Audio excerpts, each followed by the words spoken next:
A reassuring wipe of her son's cheek, and Kate introduced Prince George to the Southern Hemisphere. Concentrating on carrying her 8-month-old down the steps, the windswept Duchess also had to contend with the weather.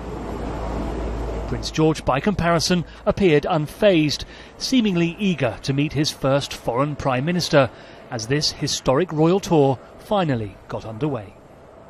Fidgeting in his mother's arms, it was as if the third in line to the throne was keen to get going.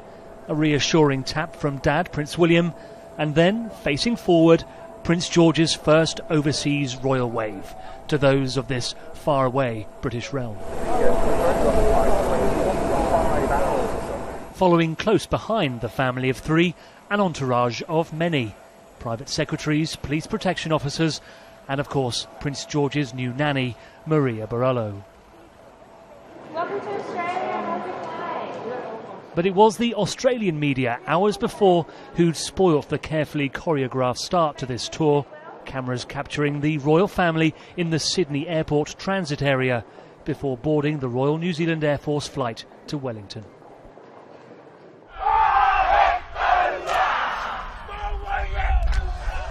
Fierce, intimidating. A traditional Maori warrior welcome for the royal couple at Government House in Wellington. Designed to work out whether the British visitors were friend or foe, it was left to the Duke to stare out his host. It was perhaps a good thing that by now Prince George was safely hidden away with his nanny.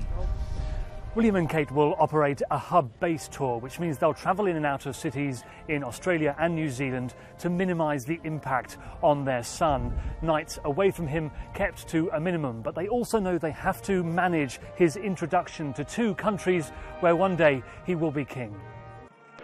This tour will focus heavily on Prince George, and so there was a flurry of excitement as a baby appeared at the window of Government House.